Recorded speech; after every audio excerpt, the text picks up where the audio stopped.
Hello students, welcome to our YouTube channel Arihant and Academy. Last class में हमने पढ़ा atomic structure के बारे में, इलेक्ट्रॉन, प्रोटॉन, न्यूट्रॉन, उनके मास नंबर, उनके चार्जेस के बारे में। आज हम पढ़ेंगे हमारा second part of atomic structure कि कैसे इलेक्ट्रॉन्स को हमें वहां पे फिल करना है। ठीक है, तो स्टार्ट करते हैं। उसके लिए काफी हमारे पास प्रिंसिपल हैं, जैसे हिजनबर्ग प्रिंसिपल, पोली एक्सक्लूजन प्रिंसिपल, हंट्स रूल। तो सब रूल्स को आज हम पढ़ेंगे, ब्रीफ में समराइज करेंगे। So let's start atomic structure. तो देखो स्टूडेंट, एटम के अंदर इलेक्ट्रॉन को फिल करने के लिए हमारे पास स्टेप वाइज मेथड है। तो बिल्कुल आपको स्टेप से चलना है। Quantum number, quantum number, quantum numbers mathematical तरीका है इलेक्ट्रॉन्स को एटम के अंदर फिल करने का। दीज आर द, हमारे पास टोटल 4 मैथमेटिकल नंबर है। These are 4 mathematical number so that we can describe structure completely। हमारे पास 4 मैथमेटिकल नंबर है, उनसे हमें पूरे एटॉमिक स्ट्रक्चर के बारे में जानकारी मिलेगी कि इलेक्ट्रॉन हमारा कहाँ प्रेजेंट है, कौन सी शेल में है, कौन सी सब शेल में है, कौन सी ऑर्बिटल में है और कैसी स्पिन में है। ये सब हमें आज जानना है। तो स्टार्ट करते हैं। हमारे पास 4 मैथमेटिकल नंबर है। पहला मैथमेटिकल नंबर है स्टूडेंट प्रिंसिपल क्वांटम नंबर, मुख्य क्वांटम संख्या। This is principal quantum number. ये हमें बताता है शेल के बारे में। इसको डोनेट करते हैं हम नंबर n से। n नंबर हमें बताएगा शेल के नंबर के बारे में, कि जैसे इलेक्ट्रॉन हमारा पहली शेल में है, दूसरी शेल में है, तीसरी में है या चौथी में। तो n यहाँ अगर फर्स्ट शेल में होगा तो n is equal to 1, second shell में होगा n is equal to 2, third shell में होगा n इज इक्वल टू 3 और फोर्थ में होगा तो n इज इक्वल टू 4। बहुत इजी है। तो ये हमें बताएगा शेल नंबर के बारे में। दूसरा है दिगंशी क्वांटम संख्या, दिगंशी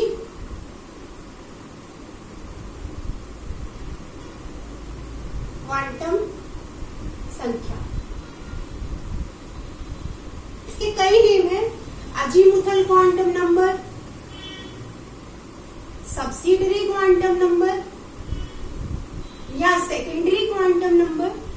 ये हमें बताता है स्टूडेंट सब शेल के बारे में, क्योंकि ऐसा नहीं है कि एटम के पास सिर्फ शेल्स होती हैं, उसका छोटा पार्ट सब शेल भी प्रेजेंट होती है। जैसे कि we all are in India now. India के अंदर हम किधर है? दिल्ली में। कहीं में है, जैसे हरियाणा में है, यूपी में है, बिहार में है, झारखंड में है। तो ये सब इंडिया के अंदर उसकी क्या होंगी? छोटा पार्ट होंगी, सब शेल्स होंगी। तो ऐसे ही हर शेल के साथ उसकी सब शेल्स अटैच होती है। सो राइट डाउन, इसको रिप्रेजेंट करेंगे एल से, एन से, और इसको एल से। बस मैथमेटिकल नंबर है, आपको ध्यान रखना है कि अगर पहले वाला है तो उससे हमें शेल का पता लगेगा, डिनोट हम एन से करेंगे। अगर दूसरे वाला है तो उससे हमें सब शेल का पता लगेगा, डिनोट हम एल से करेंगे।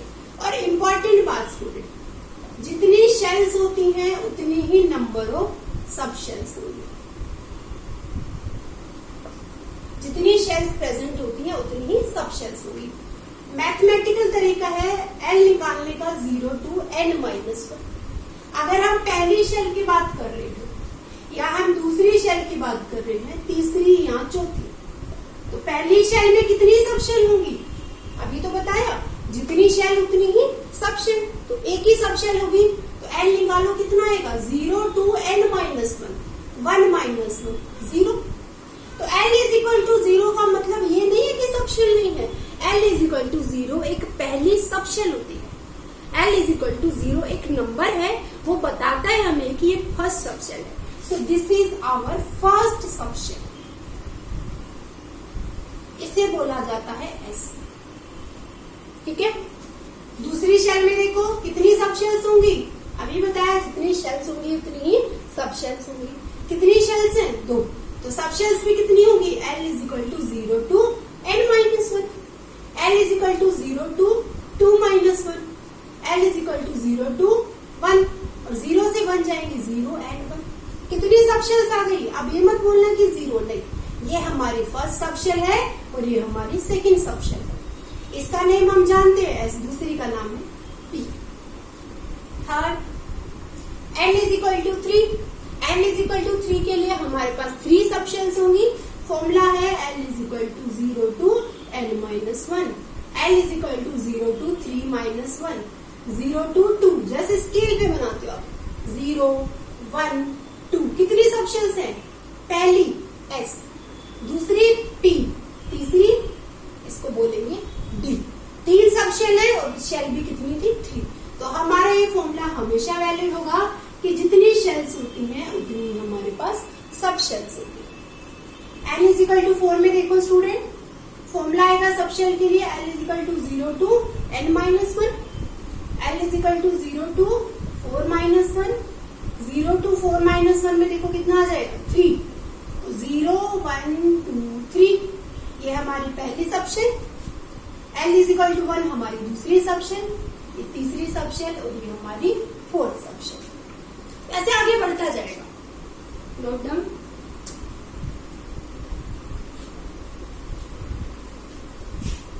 तो 0 नंबर है वो एक सब शेल को रिप्रेजेंट करता है।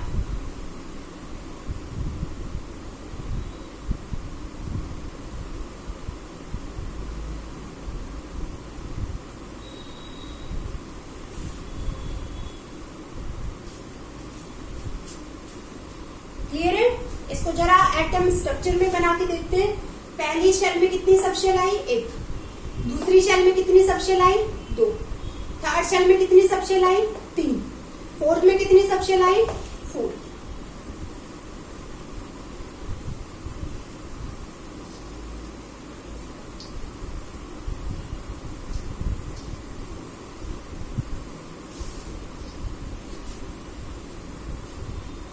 देखो जैसे ये हमारा स्केलेटन था, प्लस फर्स्ट शेल थी, सेकंड थी, थर्ड थी, फोर्थ थी।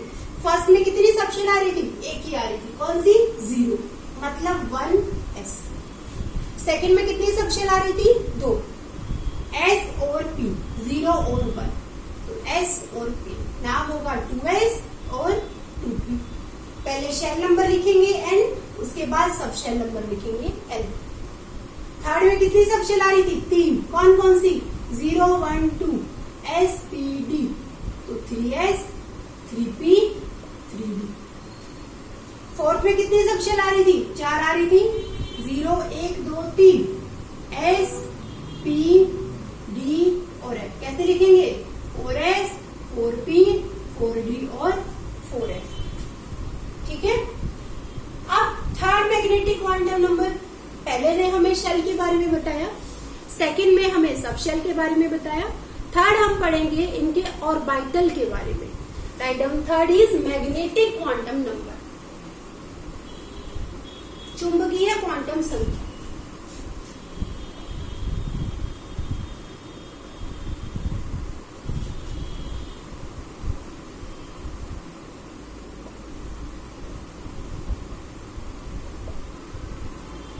मैग्नेटिक क्वांटम नंबर मैथ्स की फॉर्मूला है, मैंने पहले ही बता दिया कि क्वांटम नंबर तो हमारे मैथमेटिकल नंबर है, तो हमें इनसे डील भी मैथमेटिकली ही करना है। n 1, 2, 3 शेल नंबर, L0 पहली सब शेल, L1 दूसरी सब शेल, L2 तीसरी सब शेल, L3 हमारी फोर्थ सब शेल। देखो हमने लिखा SPDF, हमने उनके नाम दे दिए। चुंबकीय क्वांटम संख्या स्टूडेंट होती है, इसको डिनोट करते हैं m से, इसको डोनेट करते हैं m से। ये हमें ऑर्बिटल्स के बारे में बताता है। ऐसे बॉक्सेस बने होते हैं ना जिसमें इलेक्ट्रॉन को भरना होता है, तो m हमें उसके बारे में बताता है कि किस सब शेल में। जैसे आप इंडिया से दिल्ली आए, इंडिया आपका पूरा, आप बोल सकते हो पूरा शेल है, दिल्ली आपका सब शेल है। अब दिल्ली के अंदर आप कहाँ पे हो, रोज खास हो, GTB नगर, अलग अलग एरियाज है आपके पास, बहुत एरियाज है। तो ये सब क्या है, इनके फिक्स नंबर है। तो फिक्स नंबर है हमारे पास, यहाँ पे जरूर फिक्स नंबर होगा, तो हम इसको बोलेंगे मैग्नेटिक क्वांटम नंबर। ये सब शेल का पार्ट है। इंडिया का पार्ट दिल्ली, दिल्ली के बाद उसके पार्ट्स आएंगे। तो आप ऐसे ही बोलोगे कि शेल का पार्ट सबशेल, हर सबशेल के अपने अलग ऑर्बिटल है। तो अलग ऑर्बिटल निकालने के लिए फॉर्मूला आएगा, एम का फॉर्मूला होता है -L2 + L। जीरो को लेना है आपको, जीरो सहित इंक्लूड जीरो। निकालते हैं जरा हर शेल के लिए एसपीडीएफ, हर सबशेल के लिए जरा मैग्नेटिक क्वांटम नंबर निकालते हैं।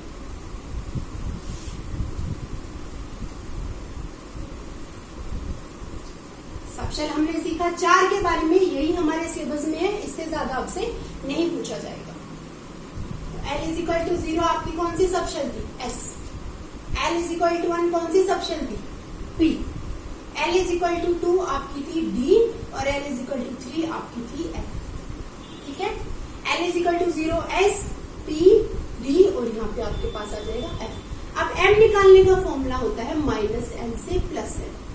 कितने ऑर्बिटल्स होंगे? पहले ये वाला देखो, L = 0 के लिए M आएगा -0 से +0, वो तो 0 ही आएगा, और 0 भी एक ऑर्बिटल होता है। 0 का मतलब पहला ऑर्बिटल, तो एक ऑर्बिटल बना दो आप ऐसे बॉक्स की होगा S का। L = 0 एक सबशेल है, M = 0 एक ऑर्बिटल है। ये मैथ, लेकिन N 0 नहीं हो सकता, क्योंकि शेल तो एग्जिस्ट करेगी तभी सबशेल आएगी। तो N 0 नहीं हो सकता, N 1 से स्टार्ट होगा, L 0 से स्टार्ट होगा। L = 0 एक सबशेल को रिप्रेजेंट करता है, S को। M = 0 एक ऑर्बिटल को रिप्रेजेंट करता है। सेम इसमें देखो, L = 1 कितने ऑर्बिटल्स आएंगे? फॉर्मूला लगा दो, M = -L2 + L। L ही तो है।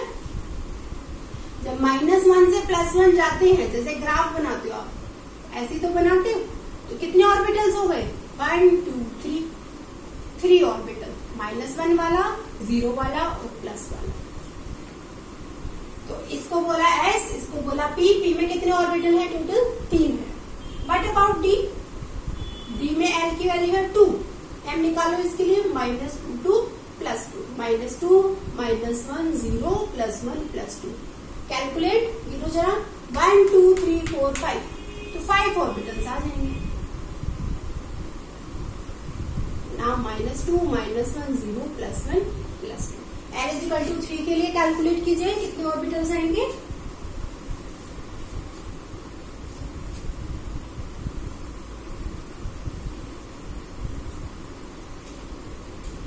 L = 3 के लिए यहीं पे लगा दो फॉर्मूला, M = -3 2 + 3। -3 से +3 जाओ, -3 -2 -1 0 +1 +2 +3, 3 3 6 and 1 7। तो 7 हमारे आ जाएंगे, 1 2 3 4 5 6 and 7। तो ये हमारे F के केस में आ जाएंगे ऑर्बिटल। तो आज हमने पढ़ा सबसे पहले प्रिंसिपल क्वांटम नंबर के बारे में, वहां पे कितने ऑर्बिटल्स थे, वहां पे आपकी शेल के बारे में बता रहे थे, 1 2 3 4। फिर सबशेल के बारे में पढ़ा, L नंबर के बारे में। तो L हमने देखा, फॉर्मूला है हमारे पास, L = 0 to N - 1। तो हमारे पास सबशेल्स आ गए। शॉर्टकट हमने सीखा कि जितनी शेल होती है, मान लो आपके कुछ पूछा जाए कि 8वीं शेल में कितनी सबशेल होंगी, तो आप कैलकुलेट थोड़ी ना करोगे, आप बोलोगे कि 8 शेल है तो 8 ही हमारे पास सबशेल होंगी। 100 शेल है तो कितनी सबशेल होंगी? 100 ही हमारे पास सबशेल होंगी। तो ये हायर लेवल पे आपको शॉर्टकट याद रखना है। छोटे के लिए तो L = 0 to N - 1 करके कैलकुलेट कर ही लोगे। थर्ड हमने पढ़ा स्टूडेंट मैग्नेटिक क्वांटम नंबर के बारे में। तो वहां पे हमें पता लगा कि अब हमें ऑर्बिटल्स को निकालना है, कि इलेक्ट्रॉन तो ऑर्बिटल में एग्जिस्ट करते हैं, तो हम उनको देखते हैं कि कितने ऑर्बिटल होंगे। फॉर्मूला हमने किया, M होता है -L2 + L। जैसे 0 के लिए -0 to +0 एक ही आएगा, M = 0 एक ऑर्बिटल। L = 1 के लिए -1 to +1, -1 0 +1 टोटल 3 ऑर्बिटल। L = आपने देखा फिर 2 के लिए -2 to +2, -2 -1 0 +1 +2 total 5। So we are given here 5 orbital. D के केस में 5 ऑर्बिटल है, P के केस में 3 ऑर्बिटल है और S के केस में 1 ही ऑर्बिटल है। यहाँ F के केस में देखो कितने ऑर्बिटल्स आ जाएंगे टोटल। F के लिए L निकाल लो, कितना 3, तो -3 to +3, -3 -2 -1 0 1 2 3 टोटल 7 ऑर्बिटल्स आ जाएंगे। So they are given our total 7 orbitals. Next देखो, 4th क्वांटम नंबर है ना हमारा, तो 4th वाला हमारा होता है स्पिन क्वांटम नंबर।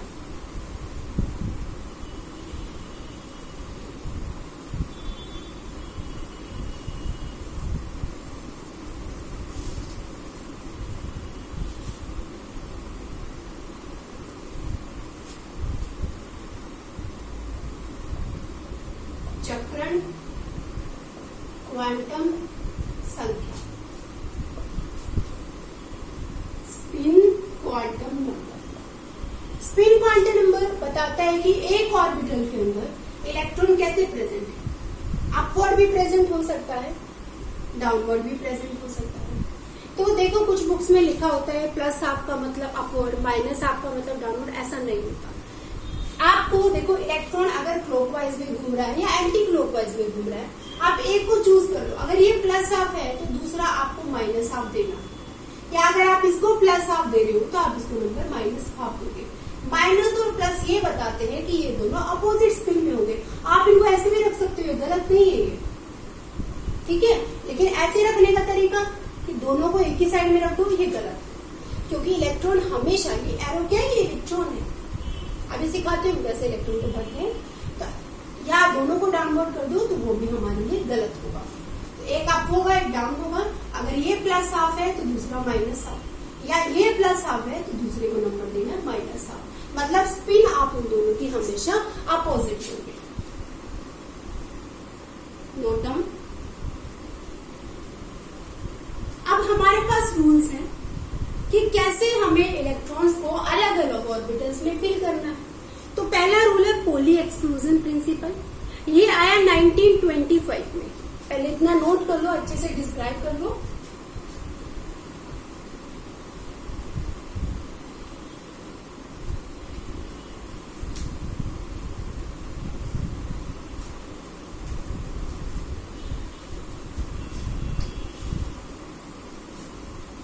यही पोली एक्सक्लूजन प्रिंसिपल है जो जस्ट मैंने आपको बताया।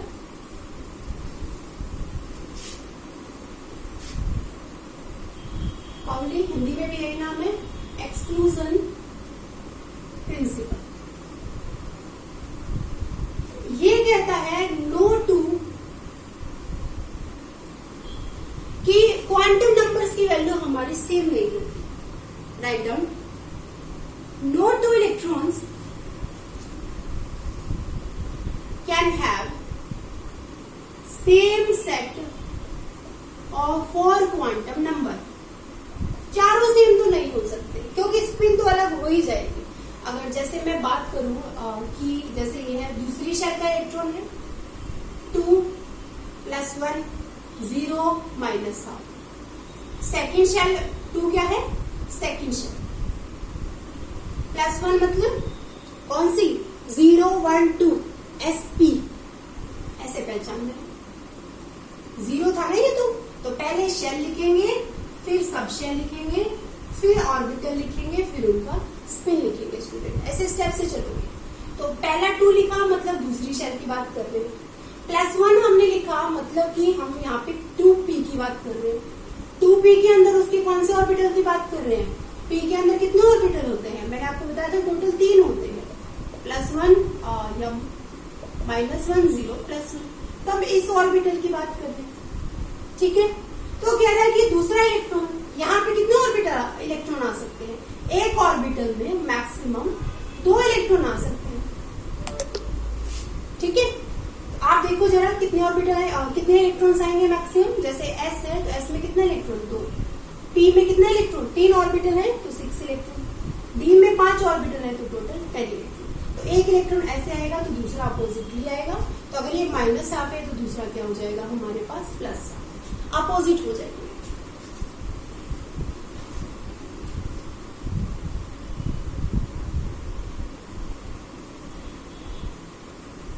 ऐसे कि कोई भी सेम हमारे पास क्वांटम नंबर का सेट नहीं हो सकता, कोई 2 इलेक्ट्रॉन्स का जो एक ही ऑर्बिटल में, ठीक है।